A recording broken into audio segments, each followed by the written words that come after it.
We're back. You just heard Disarm, which hopefully we're going to be able to bring this little journey we've been on with Laura from the Mynabirds. We're talking about healing, we're talking about dark things.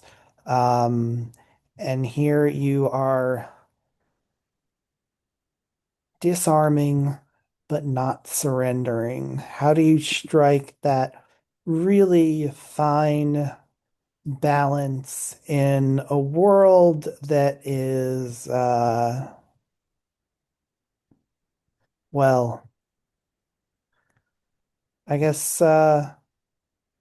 if if you are inclined to be nervous about things, there's more than enough that you can look to and see and worry about, I guess is the way I would put it. So, how are you supposed to disarm when the trauma is constant? That is such a good question. I think it goes back to my light Buddhist beliefs, which are that, we have to be the change we want to see in the world. And it's not that we don't fight, it's not that we don't show up to fight, it's that we show up to fight differently. And I said it in earlier, and I've been kind of repeating this mantra to myself, but it's when our outrage is rooted in love, we cannot fail. And I think, you come face to face with someone, be they ICE, be they an ICE agent, be they a racist asshole, be they whoever they are in the world, someone who's transphobic, someone who is, I don't know, like I just fully believe that their position comes from one of fear and ignorance. And so when I come face to face with that energy, I have to be A, courageous, and B, full of love and acknowledging where they're coming from and hopeful that, like as the civil rights leaders taught us, it's that um, th- it's not that we don't stand up, it's not that we don't fight, it's just that we choose to do it differently. And it's like, yes, I'm here for peace, but I'm not going to roll over. Like, I'm going to stop. I'm going to take the gun out of the person's hand so they can't harm anybody else?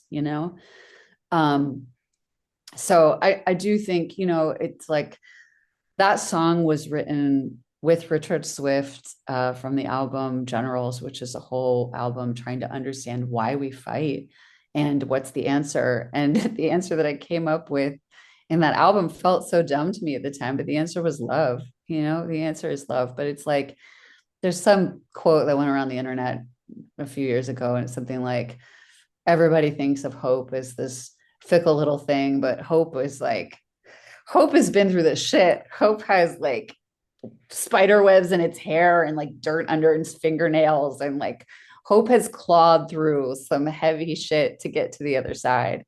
And I think of that same thing about love. um, love is the force that fiercely protects the people that we love and care about, the vulnerable. It's the one that stands up and says, oh, yeah, we have this system of sexual predators and extractive oligarchs. And like, no, that's not okay. We're not going to let that stand. But it doesn't fight using the same things, the same methods that they used to have like gotten their power.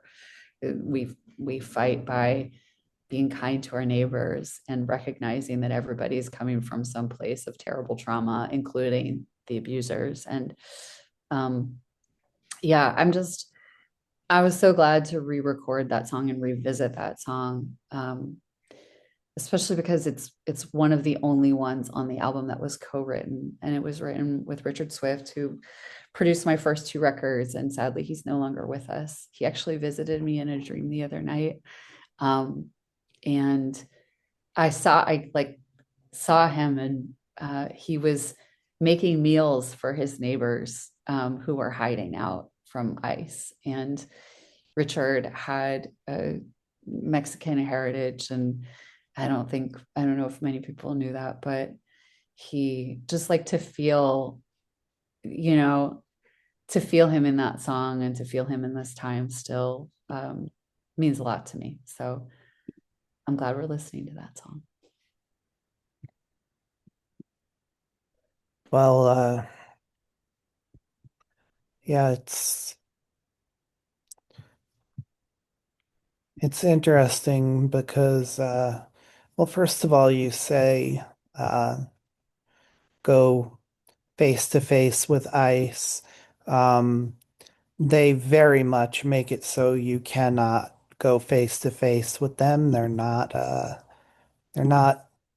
showing faces. So there's that. But also these people who are meeting even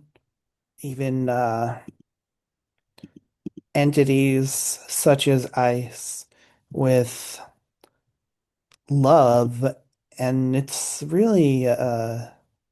not working out so well. Yep. Renee Good's last words being, "I'm not mad." Right. Um, and then yeah, then something happens that give an awful lot of people really good reason to be mad. Yep. So it feels like such a heavy lift to go with love when we're almost being we're almost being shown in every way, shape, and form this rejection of the very notion. It's a hard time. It's a very hard time. And the thing that I come back to is like what Bad Bunny said at the Grammys and at the Super Bowl, and what every Minnesotan is doing in Minneapolis, which is yes, they're out there in the streets, and yes, they're protesting, and yes, they're trying to stop what ICE is doing in real time as best they can. And at the same time, people are organizing in community, in quiet spaces, in saying, like, we are lifting up our people, we are protecting our people, we are telling our story, and we are loving our people more than they are hating us. And that's to me the real fight. It's like, yes, in this moment, there is that frontline battle, right? That is a battle. That is like people with masks, like cowards with masks and weapons who are shooting innocent people in the street. And we have people in power who are protecting all of that. And that is awful. And at the same time, it's like there's not a lot of that we can control right now. But what we can control is the back end. And that's the thing that makes me feel really hopeful for what can happen next.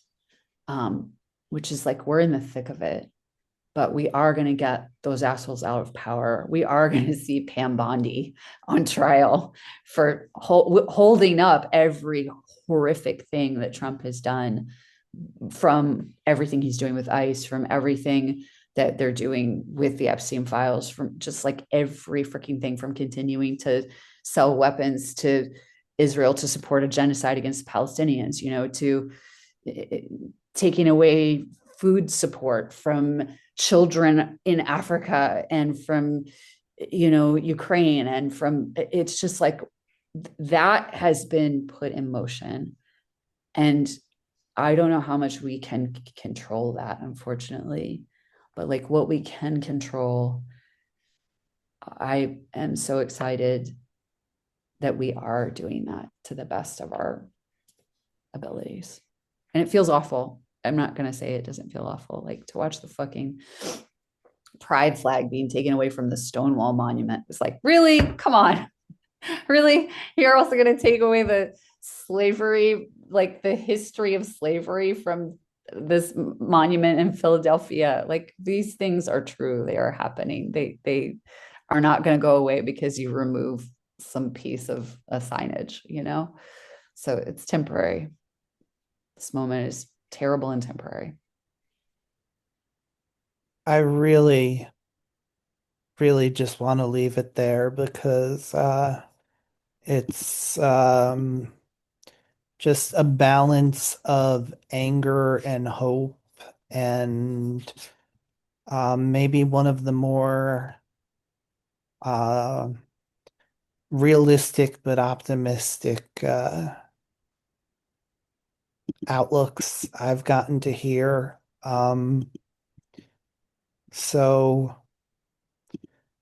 I always like to close off my show by inviting the guests to choose a song I play them out on, and I'd like you to, as we've seen from these songs, go somewhere. I'm certainly not going to ask you to keep it light and fluffy, but go somewhere into that darkness and pull out some hope for us. I Just would love as to. long as you, just as long as you did not originally have anything to do with the creation of the song. Yeah, no, I would love to have you play Nina Simone's There's a New World Coming. All right. Laura, thanks so much for coming on the show. Thank you so much for having me. And thank you for getting dark and deep with me and deep in the trauma. There's nothing better in life, I think.